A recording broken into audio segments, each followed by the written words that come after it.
نحمده ونستعينه ونستغفره ونؤمن به ونتوكل عليه ونعوذ بالله من شرور أنفسنا ومن سيئات أعمالنا من يهده الله فلا مضل له ومن يضلله فلا هادي له ونشهد أن لا إله إلا الله وحده لا شريك له ونشهد أن سيدنا ومولانا محمدا عبده ورسوله أما بعد فأعوذ بالله من الشيطان الرجيم بسم الله الرحمن الرحيم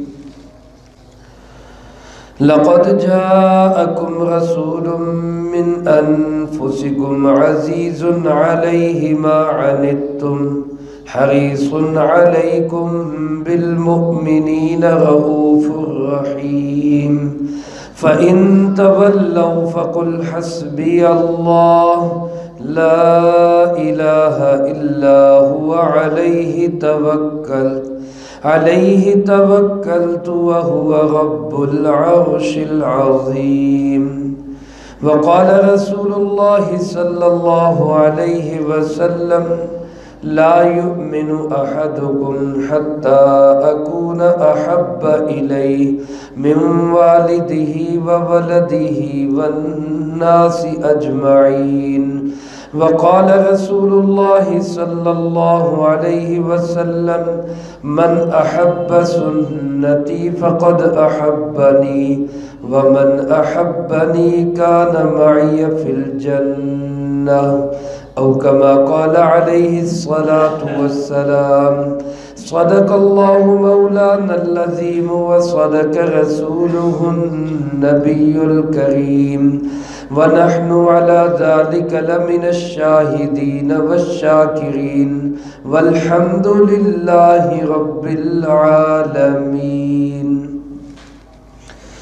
اللهم صل على سيدنا ومولانا محمد وعلى آل سيدنا ومولانا محمد كما تحب وترضى عدد ما تحب وترضى يا رب صل وسلم دائما أبدا على حبيبك خير الخلق كلهم هو الحبيب الذي ترجى شفاعته لكل هول من الأهوال مقتحمي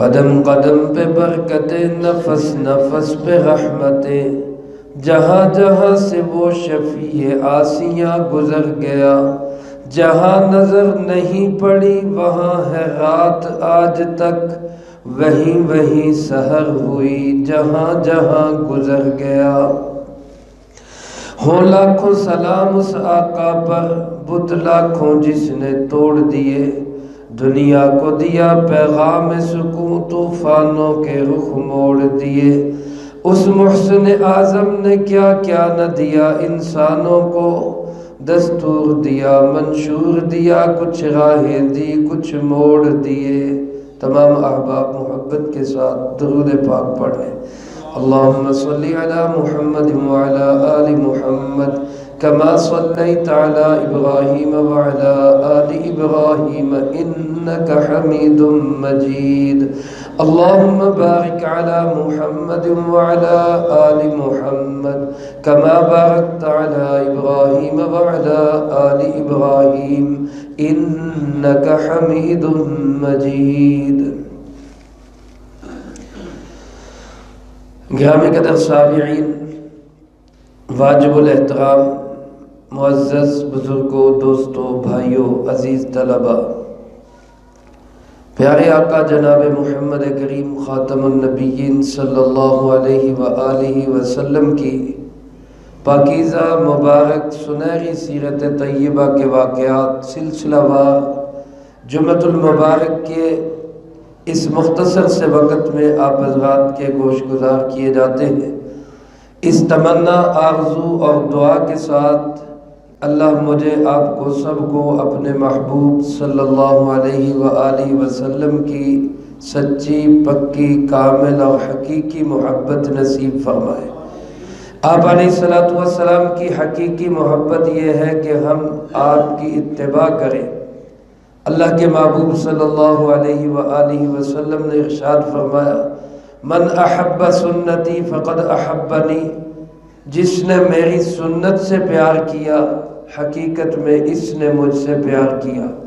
ومن احبنی کان معی فی الجنہ، اور جس نے اس طرح مجھ سے پیار کیا وہ جنت میں میرا ساتھی ہوگا۔ اللہ پاک مجھے آپ کو بھی سب کو جنت میں اپنے محبوب کا پڑوس نصیب فرمائے۔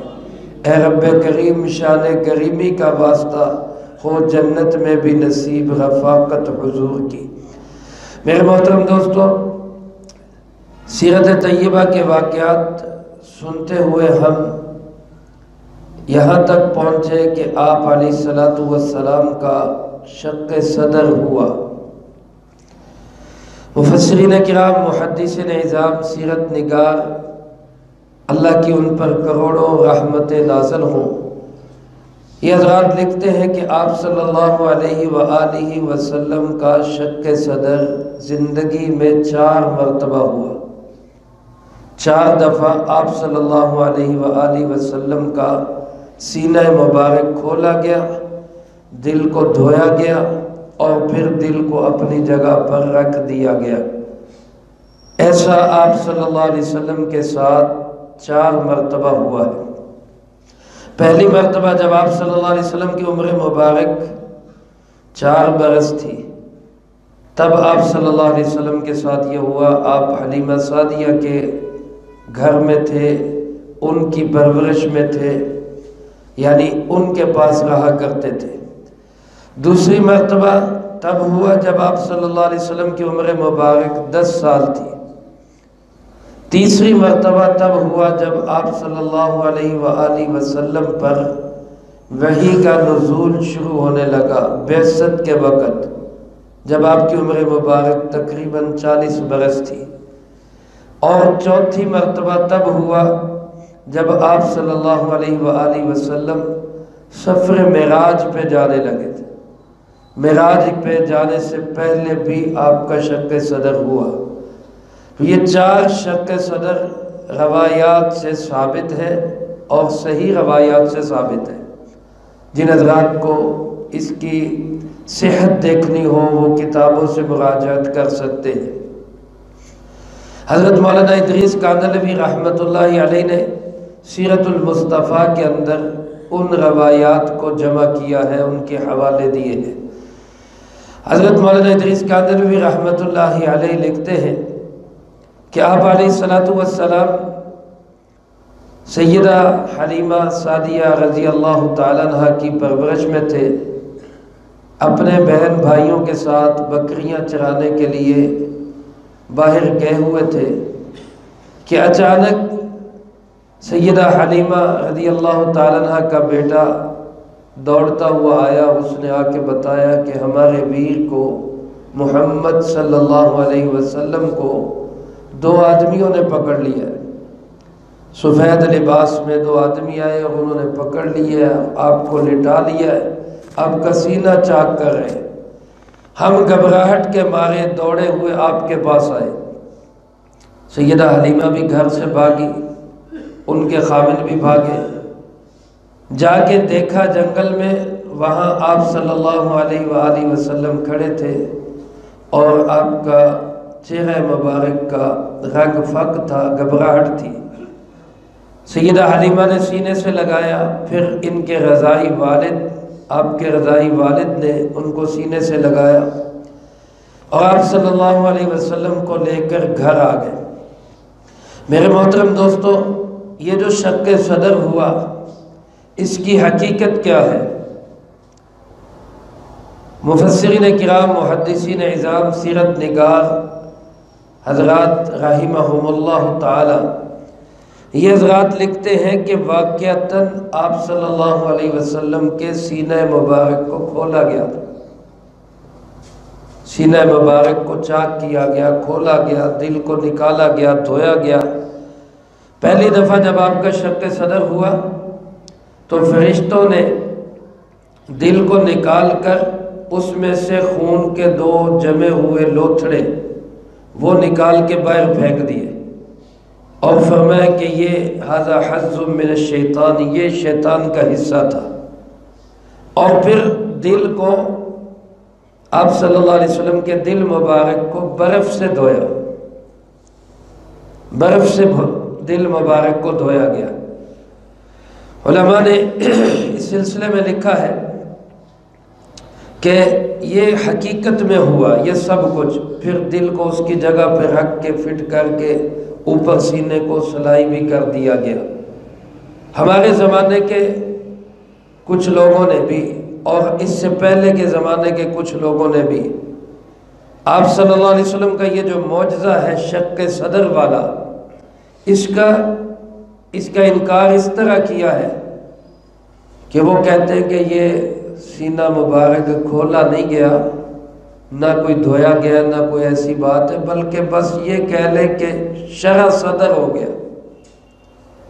شرح صدر کا مطلب ایک بندے کو کوئی بات سمجھ نہیں آ رہی ہوتی، لوگ اس کو سمجھاتے ہیں، دلیل دیتے ہیں، بالآخر اس کو سمجھ آ جاتی ہے کہ یار یہ آپ جو کہہ رہے ہیں نا یہ ٹھیک ہے۔ اس بات سمجھ آ جانے کو کہتے ہیں شرح صدر۔ تو یہ حضرات کہتے ہیں کہ حقیقت میں کوئی آپ کا ایسا کوئی آپریشن نہیں ہوا، کوئی سینہ کھولا نہیں گیا، بس اللہ نے آپ کے دل کو سمجھا دیا۔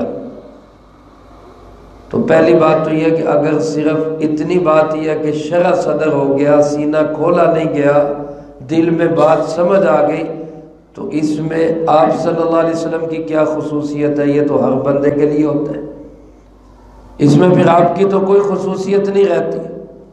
پھر جتنے بھی مسلمان ہیں ان کو قرآن ایک اللہ کی کتاب ہے یہ سمجھ آ گئی، شرح صدر ہو گیا۔ اللہ ایک ہے، اس کا کوئی ساتھی اور شریک نہیں، یہ ہمارا شرح صدر ہو گیا۔ جناب محمد کریم صلی اللہ علیہ وسلم اللہ کے آخری نبی ہیں، سب کہتے ہیں بے شک آپ صلی اللہ علیہ وسلم اللہ کے آخری نبی ہیں۔ اب یہ بات ہمیں سمجھ آ گئی تو ہمارا شرح صدر ہو گیا۔ اسلام اللہ کا سچا دین ہے یا نہیں ہے؟ اور اسلام کے علاوہ کوئی دین نہیں اللہ کے یہاں قابل قبول، یہ بات ہماری سمجھ میں آ گئی، شرح صدر ہو گیا۔ تو یہ شرح صدر تو پھر ہمیں بھی ہوتا ہے، پھر اس میں آپ کی کیا خصوصیت رہ گئی؟ تو اس لیے یہ بات کہنا کہ آپ صلی اللہ علیہ وسلم کو شرح صدر ہوا یہ غلط ہے۔ حقیقت یہ ہے کہ آپ صلی اللہ علیہ وسلم کا سینہ مبارک کھولا گیا، دل کو نکالا گیا، اس کو دھویا گیا، پھر دل کو رکھ کے اوپر سلائی لگائی گئی۔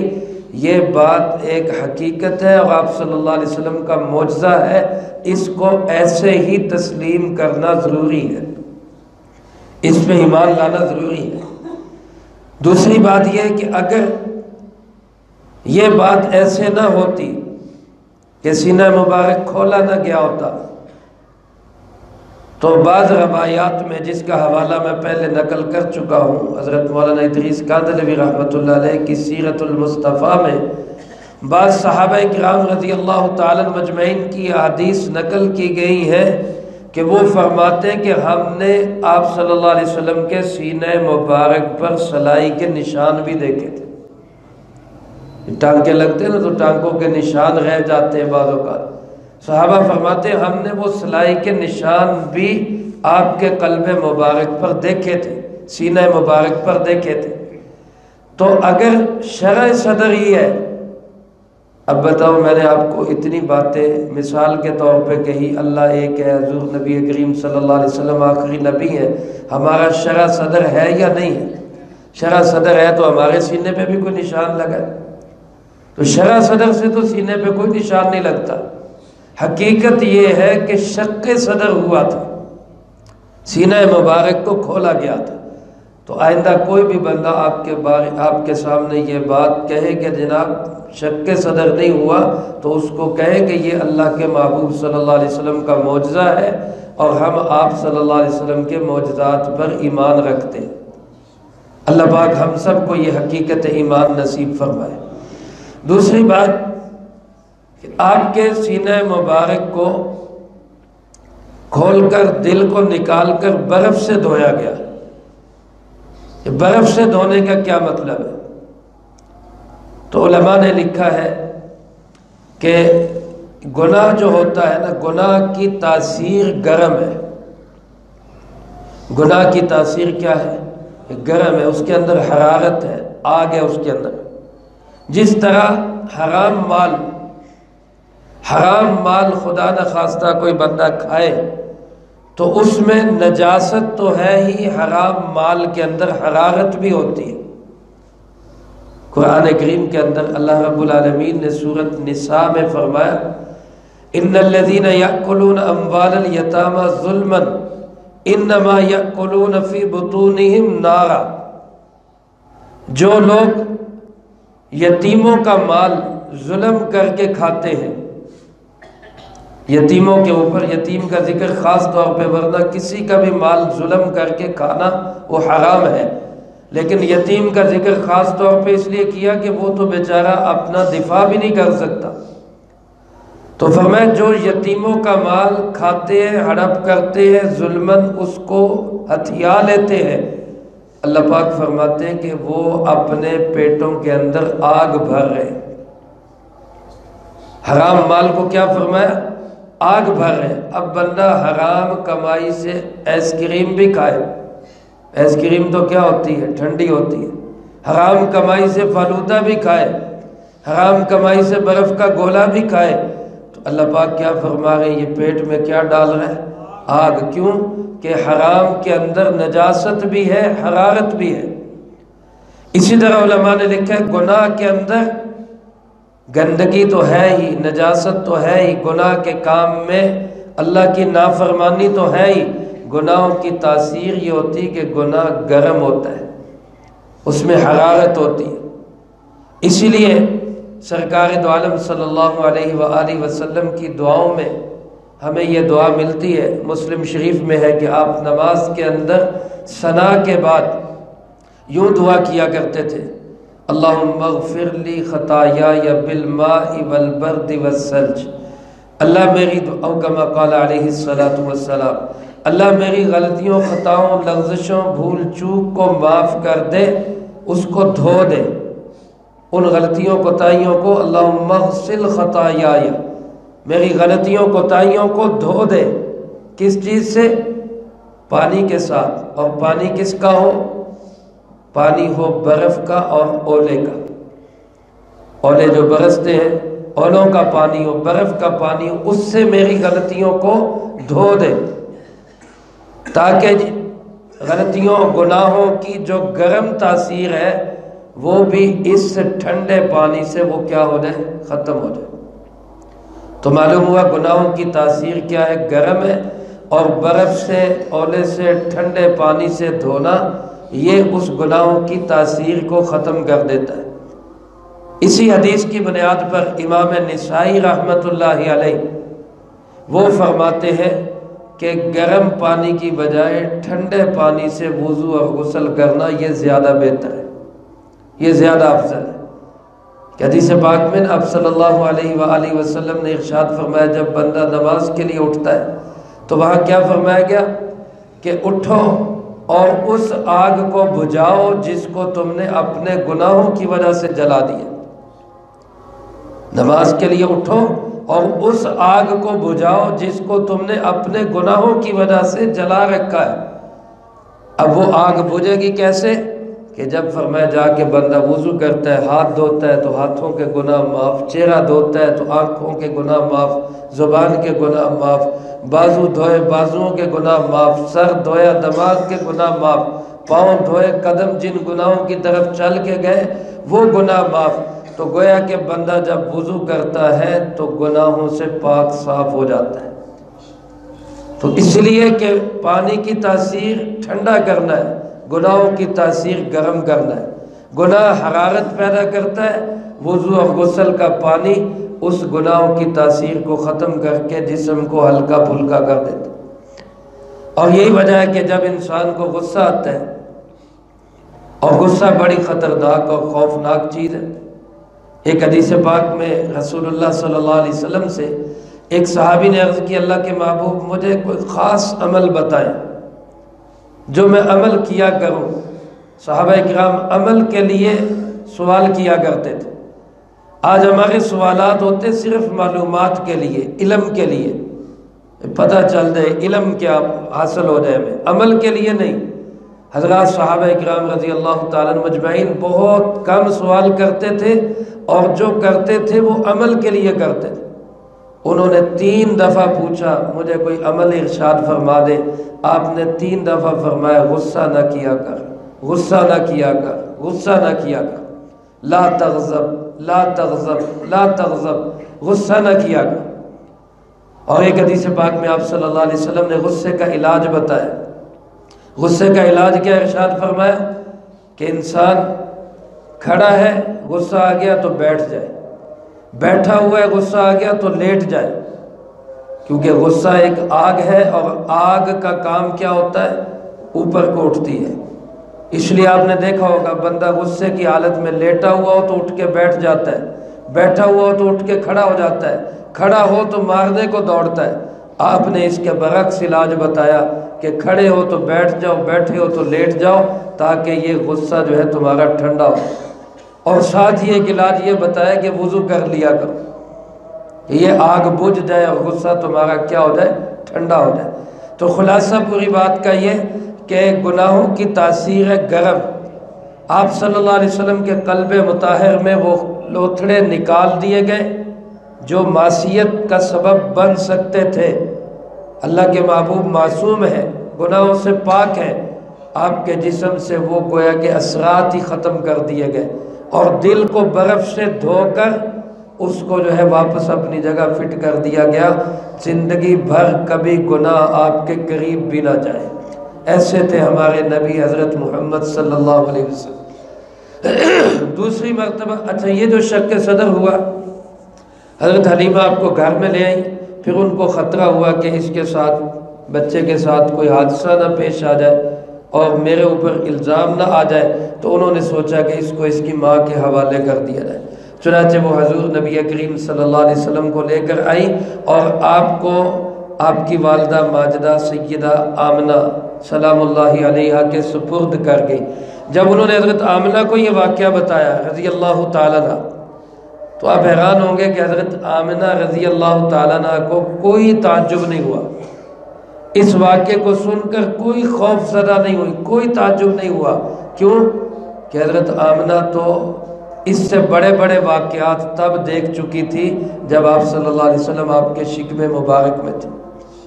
پہلے میں نے بتایا تھا حضرت آمنہ فرماتی جب آپ میرے شکم میں آئے، میں جس راستے سے گزرتی پتھر مجھے سلام کیا کرتے تھے، درخت مجھے سلام کیا کرتے تھے، تو وہ تو اس سے بڑے بڑے واقعات دیکھ چکی تھی، اس لیے ان کو کوئی تعجب نہیں ہوا۔ انہوں نے آپ صلی اللہ علیہ وسلم کو اپنے سینے سے لگایا۔ اس وقت عمر مبارک تقریباً 4 سال تھی۔ پھر آپ صلی اللہ علیہ وسلم 4 سال والدہ کی کفالت میں رہے، تقریباً 2 سال والدہ کی کفالت کے اندر رہے۔ پھر ایک موقع آیا کہ والدہ آپ صلی اللہ علیہ وسلم کو لے کر اپنے ننہال میں گئی، یعنی مدینہ منورہ کے اندر۔ آپ صلی اللہ علیہ وسلم کا ننہال مدینہ منورہ میں تھا، آپ کو لے کر وہاں پہ آئی، کچھ عرصہ وہاں پہ رہی اور پھر واپس جانے لگی۔ حضرت سیدہ آمنہ کے ساتھ اس وقت ایک آپ تھے، ایک آپ کے والد کی باندی ام ایمن، 3 لوگوں کا یہ قافلہ تھا۔ یہ واپسی جب چلا تو ابوا ایک مقام آتا ہے مدینہ منورہ کی قریب ہی، بڑا پتھریلا مقام ہے۔ اس جگہ پہ سیدہ آمنہ کی طبیعت خراب ہوئی، اور اللہ کی شان آپ کی والدہ ماجدہ بھی وہیں انتقال فرما گئی۔ اور پھر آپ صلی اللہ علیہ وسلم کو آپ کے والد کی باندی ام ایمن وہ واپس مکہ مکرمہ لے کے آئی، اور آپ کے دادا جناب عبد المطلب کے حوالے کر دیا۔ اس کے بعد آپ عبد المطلب کی پرورش میں اگلی زندگی آپ کی شروع ہوئی۔ اس کا تذکرہ انشاءاللہ العزیز اگلی فرصت میں ہوگا، اور باقی جو شق صدر کے واقعات ہیں 10 سال کی عمر میں، 40 سال کی عمر میں، معراج کے وقت میں، اس کا تذکرہ انشاءاللہ سیرت کے اسی مقام پہ آئے گا۔ اللہ مجھے آپ کو سب کو اپنے محبوب جناب محمد کریم صلی اللہ علیہ وآلہ وسلم کی کامل محبت بھی نصیب فرمائے، کامل اتباع بھی نصیب فرمائے، جو کہا سنا اس کو زندگی میں لا کے دوسروں تک پہنچانے کی توفیق عطا فرمائے۔ وآخر دعوانا ان الحمد للہ رب العالمین۔ سنت ادا فرما دیں۔